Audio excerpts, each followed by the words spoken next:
Ici donc la leçon numéro 8. Alors cette leçon donc numéro 8 comporte les façades en béton architectonique. Alors ici, d'abord un premier terme qui est assez spécifique, c'est architectonique. En fait, qu'est-ce qu'il signifie? Il signifie en fait que on souhaite ici effectuer une texture qui est vraiment une texture, voire un motif dans l'aspect de l'apparence même du béton sur les éléments de façade. Donc, quand on parle de façade en béton architectonique, ça veut dire qu'on cherche notamment au niveau de la couleur, du relief, de la qualité même propre au béton pour donner vraiment un aspect d'esthétisme qui est intéressant ici là-dedans. Donc on va voir en fait que par rapport à ces façades, il y a des façades en béton architectonique qui sont portantes. Donc ça veut dire qu'elles intègrent l'élément qui va porter le plancher. Alors on le voit notamment ici sur des éléments dits monocouches. Donc ça veut dire que vous avez ici en aspect extérieur le panneau qui est fini avec, on le voit ici, une petite ogive avec par exemple une couleur, avec une texture spécifique. Juste derrière, vous avez l'isolation qui peut avoir plusieurs niveaux d'isolation en termes d'épaisseur et en termes de matériaux même d'isolation. Et enfin, en dernier lieu, le béton intérieur qui, lui, va pouvoir reprendre au niveau de sa face supérieure les éléments de plancher. On le voit ici, on a les éléments de plancher qui vont déjà reposer en partie sur le revêtement intérieur. Ça, ce sont pour les éléments monocouches. Après, les éléments à double panneau, donc là, en fait, qu'est-ce qu'il y a? On a en premier abord un panneau intérieur béton qui est portant, qui n'est pas d'un certain motif ou d'une certaine couleur, qui est brut, comme on le voit ici. Et on a en dessous, enfin au niveau supérieur, une console qui va reprendre les éléments de plancher, comme on le voit sur l'illustration.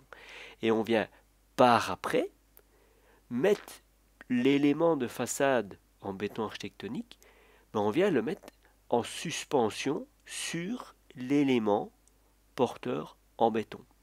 Et donc on aura entre les deux la possibilité de venir remettre de l'isolation par l'extérieur. Donc on voit vraiment la différence entre l'élément monocouche où tout est fixé en une pièce et l'élément à double pot où en fait la façade est fixée mécaniquement à l'élément porteur que l'on voit ici. Il existe ensuite des façades en béton architectonique qui elles sont non portantes et qui reposent, comme on le voit sur l'image ici, sur une structure en béton préfabriqué. Donc là on le voit par rapport à un panneau de façade, on a la petite console qui est ici en liaison directe avec notre plancher. Donc c'est par cette console qu'on peut avoir un appui dessus. Maintenant, je n'ai pas dit que tous les éléments de façade en béton architectonique non porteurs reposent comme ceci.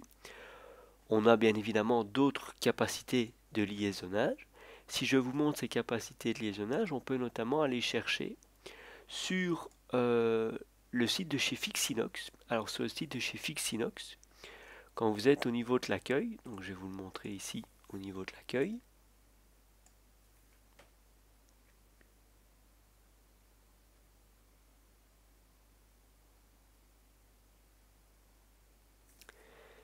donc vous avez voilà les systèmes ici de Fixie 3D qui sont les éléments qui vont reprendre nos éléments de façade, donc les éléments qui peuvent être considérés comme non porteurs.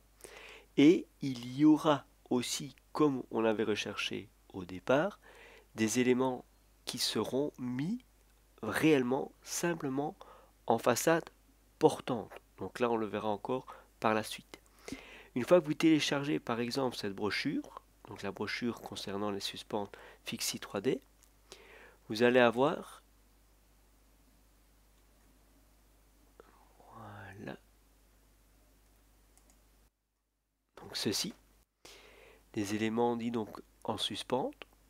Donc ça, ce sont pour, je répète, les éléments en béton architectonique suspendus, qui peuvent être mis en double pot. Je vous montrerai, j'essaierai de voir après si j'ai encore la documentation pour les éléments façade non porteurs, mais eux ils reposent simplement sur l'élément tel qu'on a fixé au départ. Alors comme vous le voyez là-dessus, on a des éléments dits en suspente. Donc on retrouve une pâte métallique qui viendra se fixer sur l'élément porteur. Et enfin ici, on le voit, une tige qui viendra servir dans une réservation qui sera propre à l'élément de façade. Ben, via cette tige, on vient cercler et vraiment supporter dans son entièreté l'élément de façade comme ceci. Donc ça, c'est la première partie de l'élément, c'est la suspente. Après, vous avez ici les distanceurs qui garantissent un parallélisme entre les deux, entre la façade en béton architectonique et l'élément porteur tel qu'ici. En photo, à quoi est-ce que ça ressemble? Ben, on a ici l'élément en béton porteur et on a notre élément ici en béton architectonique un petit peu structuré, un petit peu lissé, et on voit ici le dessus de notre élément de suspente. Alors si on regarde plus en détail à quoi il ressemble, donc on voit la plaque qui est fixée à l'élément du panneau porteur, on voit ici la tige qui va venir s'insérer, revenir ici avec un plat au niveau de la face inférieure de notre béton architectonique, comme ceci. Ici on revoit les distanceurs, et on revoit ici les isolations qui sont mis entre l'élément de panneau en béton et l'élément façade en béton architectonique. Donc vous voyez qu'ici, l'intérêt ici du système, c'est de pouvoir à la limite régler la mise à niveau du panneau grâce à ces pas de vis. Donc grâce à ce pas de vis, on va vraiment pouvoir régler sur toute la longueur de l'élément de façade en béton architectonique son niveau. On va régler correctement son niveau. Après, on pourra jouer, si c'est nécessaire, avec un jeu de cale au niveau supérieur du panneau en béton architectonique, mais ce n'est pas normalement nécessaire puisqu'on aura permis le réglage grâce à ce pas de vis. Là, ici, c'était pour vous montrer la plaque à l'intérieur même du panneau et on revoit ici la tige qui revient au niveau supérieur. Donc par rapport à ça, si on regarde maintenant vis-à-vis de ces systèmes de suspente, on peut voir qu'il en existe donc de plusieurs sortes, comme ceux que je viens de vous montrer ici. Et chaque fois, on a ce qui s'appelle les classes de charge, qui sont les classes maximum qu'elles peuvent reprendre en traction vis-à-vis du poids propre de l'élément de panneau que l'on devra reprendre. Alors ici, vous voyez les épaisseurs minimum de panneaux, les épaisseurs minimum de support en béton. Donc on a vraiment toutes les informations nécessaires requises ici dedans, comme vous pouvez le voir. Après, en fonction du code de couleur, comme je vous ai dit, on a un rappel avec les intensités, mais ce n'est pas tellement ce qui nous intéresse vraiment ici. Donc je vous avais dit, on a donc les panneaux porteurs à double pot, comme je viens de vous expliquer ici maintenant. On a les éléments non porteurs qui viennent simplement reposer sur notre structure en ossature, c'est la plupart du temps une structure en ossature. Maintenant, il peut y avoir aussi la possibilité de travailler avec des voiles béton préfabriqués qu'on vient poser les uns sur les autres et par derrière, on vient poser l'isolation et les éléments de façade comme je viens de vous montrer là-bas. Donc ça peut se faire encore aussi. On travaille vraiment de manière tout à fait indépendante les uns dans les autres. À quoi est-ce que on peut s'attendre en termes de finition? Vous voyez, on peut avoir des finitions type crépi, des finitions type brique, voire même des finitions avec des pierres. Donc là, les pierres, je reviendrai encore un petit peu après vis-à-vis d'un slide un petit peu plus loin. La première information principale à retenir, c'est que sur ces éléments de façade-là, souvent, c'est rare quand on dépasse les 10 tonnes par panneau, ce sont déjà alors des éléments de panneau qui sont relativement déjà conséquents. Les épaisseurs des panneaux, en fait, en termes de dimension, il faut savoir qu'en fait, souvent ces épaisseurs sont calculées suivant une idéologie. Je ne dis pas que c'est une formule absolue et universelle, mais souvent on essaye de faire en sorte que l'épaisseur du panneau corresponde à 1/15 de la plus grande dimension, qui est souvent bien évidemment la longueur du panneau. C'est souvent ça qu'on essaye de se fixer. Alors au niveau du fini, là vous avez ici une première approche qui est souvent le lavage à l'eau, le sablage ou le lavage léger, ou enfin le polissage. Maintenant on peut retrouver, comme vous le voyez notamment ici chez Loveld, donc c'est aussi un fabricant d'éléments en béton architectonique, vous voyez, si on regarde ici, vous avez la possibilité de le faire avec un béton sablé, acidifié, un béton lissé, un béton poli, voire même un béton structuré. Ça ressemble à quoi un béton dit structuré? Ben, je vais vous en montrer notamment ici, sur le centre sportif à Utrecht, réalisation donc en 2006. Ben, si on voit l'aspect ici extérieur, on voit des genres d'effets de moulures qui reviennent dedans. Donc on peut vraiment avoir toute une série d'effets qui reviennent dessus, et ça reste des façades en béton qui sont architectoniques. Alors si vous voulez un petit peu plus encore d'effets par rapport à ça, je vous conseille d'aller voir certaines réalisations, notamment chez Fixinox. Une des plus imposantes pour moi vraiment ici là-dedans, au niveau de ces bétons architectoniques, c'est le village olympique. Donc ici, ce village olympique, les bâtiments pour recueillir donc les athlètes, mais ici en fait ont été faits en béton architectonique, et pour moi une des plus belles illustrations, c'est ce que vous voyez ici. C'est en fait carrément des structures moulées, intégrées propres dans le panneau, qui redonnent l'aspect illusoire de fresques gréco-romaines qui sont intégrées dedans. Donc ça, franchement, au niveau fini, c'est vraiment quelque chose d'intéressant. Vous avez notamment ici, ça c'est encore chez, ouais, c'est chez Vereyen. Donc là, vous avez encore des systèmes qui sont encore un petit peu plus classiques, notamment un bâtiment ici à Anvers, donc où on voit les éléments de façade qui arrivent les unes derrière les autres, et on voit un béton qui est très lissé. Ça reste bien évidemment des éléments qui sont tout à fait classiques. Une très belle réalisation aussi que vous pouvez observer ici à Louvain, c'est un, un immeuble avec vraiment toute une structure de balcon qui est fait en béton architectonique ouvragé. Donc on a vraiment l'impression que ça reste de la dentelle, mais en fait ces éléments sont faits en façade architectonique. Très bien réalisé pour moi, avec un niveau de fini qui est très propre visuellement, qui amène vraiment une plus-value au bâtiment. Donc voilà à quoi ça peut ressembler.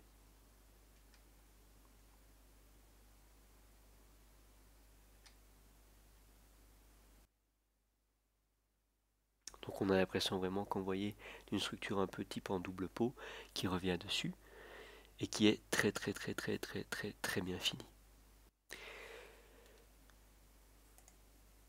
Donc voilà un peu en termes de finition ce qu'on pourrait observer ici.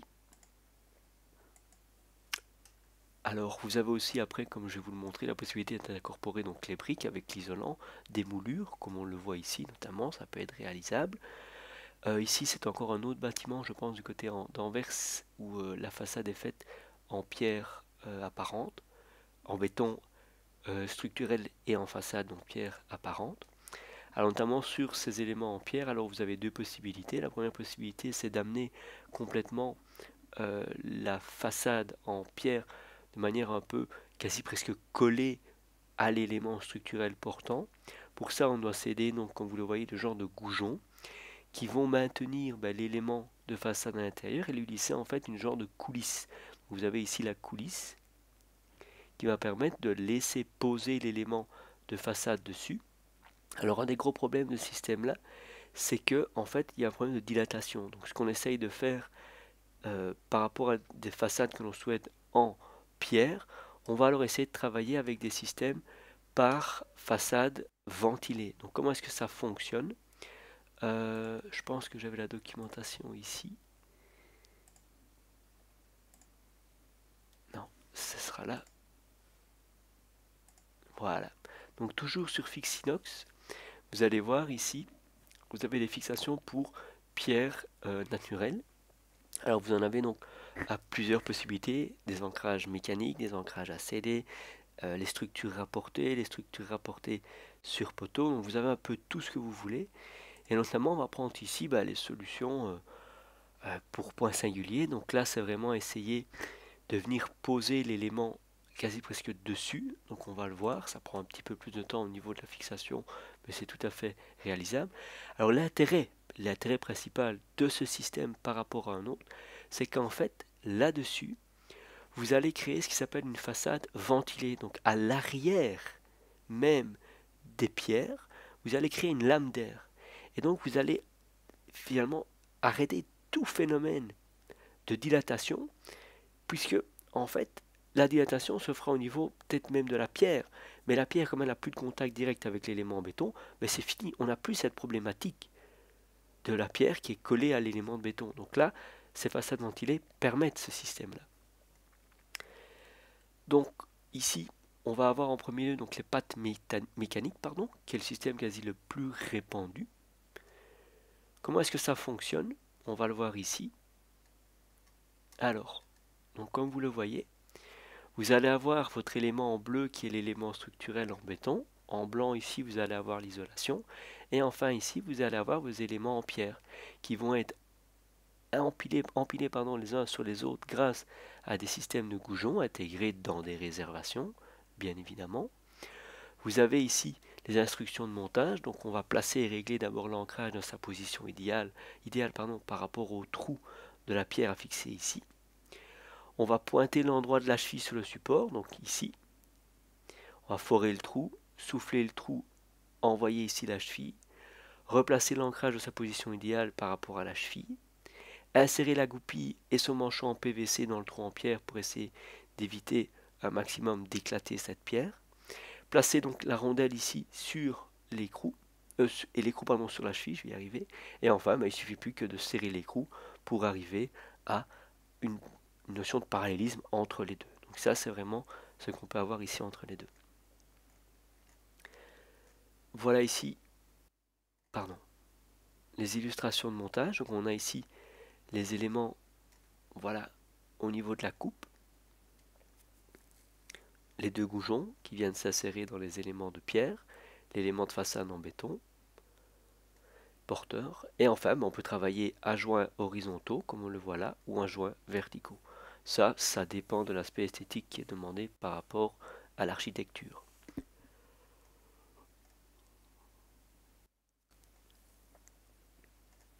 Vous avez encore ici, j'essaye de voir au niveau FR, voilà, vous avez encore d'autres systèmes de fixation qui est un système de rapport un petit peu plus différent. Deux systèmes de fixation, toujours ici la douille avec l'écrou et le pas de vis pour amener donc ici nos éléments de façade en pierre avec les deux goujons, enfin les deux goupilles qui viennent s'insérer dans les éléments en pierre. Donc ça c'est encore possible. Donc on vous dit ici que ces fixations sont étudiées pour les grands vides. Donc c'est destiné à être fixé sur des parois en béton au moyen d'expansives. Donc en cas de bloc creux, ben là alors c'est différent parce qu'on n'a pas ce système de densité de matière. Donc là alors c'est vraiment eux qui gèrent au niveau des études, notamment la société Fixinox. Sinon ici vous retrouvez encore fixation de plaques au plafond. Donc là c'est encore différent, c'est pas au niveau des murs, c'est vraiment pour les plafonds. Ça c'est encore un système spécifique. Petit crochet donc simple. Donc ça c'est les systèmes donc de plaques comme on le voit là-dessus. Non porteur toujours bien évidemment avec la petite goupille. Donc là vous voyez je vous ai montré donc les systèmes pour les éléments donc de façade non porteurs avec pierre. Donc là c'est encore un système qui est possible. Donc je vous expliquais toujours, donc bien comprendre la problématique au niveau même de la dilatation. Donc ce qu'on peut voir ici maintenant par contre c'est les éléments sandwich. Comment est-ce que en fait on permet aux couches de tenir l'une par rapport à l'autre. En fait c'est pas très compliqué. On va se servir d'éléments métalliques pour faire la liaison entre les deux. Parce que si j'ai un élément qui est par exemple porteur, celui-là va être armé. Si l'élément de façade extérieure est lui aussi armé, ce qui est faisable, on va devoir permettre la liaison entre ces deux lamelles de béton, puisque entre les deux, si on est dans un panneau sandwich, on va avoir l'isolation qui, lui, en fait, ne va pas garantir une stabilité verticale des panneaux. Donc, on va se servir, comme vous le voyez, d'écarteurs. Soit ces écarteurs sont des éléments un petit peu en pointe, soit ce sont des écarteurs un peu en forme d'un bec d'oiseau, si on peut s'exprimer ainsi. En vrai, ça ressemble à ceci. Donc, vous avez ici ces pointes qui vont d'une lame en béton à une autre lame en béton et qui traversent l'isolation qui est ici en bleu. Donc ça, c'est possible de le faire. Et en fait, vous avez aussi la possibilité d'avoir des cylindres. Alors, donc là, je vais vous montrer toujours chez Fixinox la possibilité d'avoir cela, comme ceci. Donc voilà, ça c'est les fixations pour panneau sandwich. Il y a encore un dernier ancrage que je ne vous ai pas expliqué ici en détail. Donc là ici vous retrouvez les illustrations. Donc là vous avez le premier type d'ancrage qui est le cylindre que je viens de vous montrer à l'instant sur l'image. Vous avez le deuxième type qui est ici plutôt le rôle qu'on appelle ici de 2 épingles. Donc c'est vraiment un écarteur à 2 épingles. Et enfin l'ancrage à plaque. Alors dans quoi est-ce qu'on utilise finalement? Pourquoi est-ce qu'on utilise plus par rapport à l'image que je vous ai montrée? Est-ce qu'on utilise plus cet élément-ci cylindrique ou cet élément-ci? En fait, il faut savoir que l'élément cylindrique permet la reprise d'efforts de torsion plus facilement.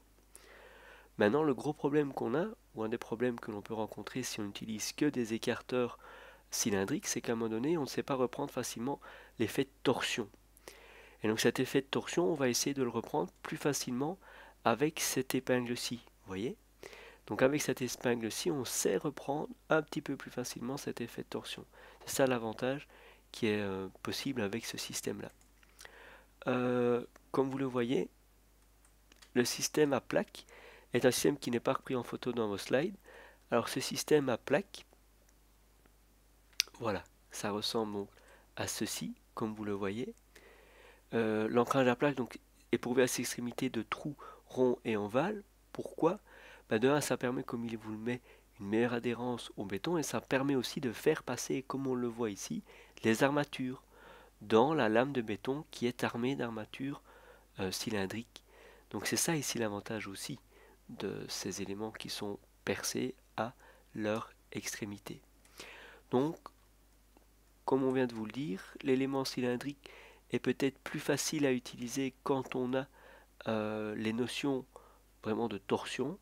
Après, pour reprendre ces effets de tension entre les deux, on va essayer de travailler avec les épingles, soit ces épingles cylindriques, ces épingles pardon, un peu en forme de flèche, soit les épingles qui sont vraiment mises en forme de bec d'oiseau, moi comme j'appelle ça, je sais bien que ça ne s'appelle pas et c'est pas très français, mais c'est plutôt avec cette idéologie-là que j'appellerais ça. Qu'est-ce qu'on peut dire encore ici? Après cela, c'est les armatures d'attente. Donc on peut avoir sur des façades en béton architectonique, comme je vous avais expliqué au début, des armatures d'attente derrière les panneaux qui viendront solidariser finalement votre panneau, qui est donc non porteur et qui repose sur votre poutre périphérique en béton. Là, on vient avec la couche de collaboration solidariser les armatures qui appartiennent au panneau avec la chape qui est ici derrière. Donc ça peut se faire aussi. Alors au niveau de ces armatures d'attente, quels sont les avantages et les inconvénients? Les inconvénients, c'est qu'il faut intentionner tout. Donc c'est un petit peu plus compliqué du point de vue logistique. Il faut aussi attendre le durcissement du béton. Donc ça aussi, ça demande un temps qui, au niveau de l'idéologie du béton fabriqué, n'est pas nécessairement dans la logique finie par rapport à cela, de gagner du temps. Les avantages, c'est les tolérances. Donc on peut vraiment essayer de travailler panneau par panneau. On a une résistance bien évidemment au feu par rapport à l'assemblage et à la corrosion qui est tout à fait correcte. Alors maintenant, quand on travaille aussi sur des jonctions d'éléments en béton en architectonique les uns sur les autres, il y a un petit détail technique assez simple pour vous montrer qu'entre deux finitions, on peut travailler avec un jeu horizontal incliné vers le haut. Pourquoi? Pour éviter les remontées d'eau vers le dessus. Entre quatre panneaux, qu'est-ce qui se passe? La bavette d'étanchéité et la barrière pluie qui est ici située juste derrière. Sans oublier dans les joints verticaux, ce qu'on ne vous montrera pas parfois, c'est un petit joint d'étanchéité à l'air avec par exemple un Sika ou un Sikaflex qui va vraiment fermer complètement votre panneau l'un avec l'autre. Ici, c'est les dimensions des joints. Donc ces joints permettent aussi bien évidemment l'étanchéité à l'air, à la pluie, mais aussi de permettre une légère dilatation des panneaux les uns envers les autres. Alors vous voyez ici les profondeurs et les largeurs de joints minimales. Ça c'est vraiment un titre informatif. On voit que plus l'élément de façade est grand, plus il faut lui permettre une dilatation correcte.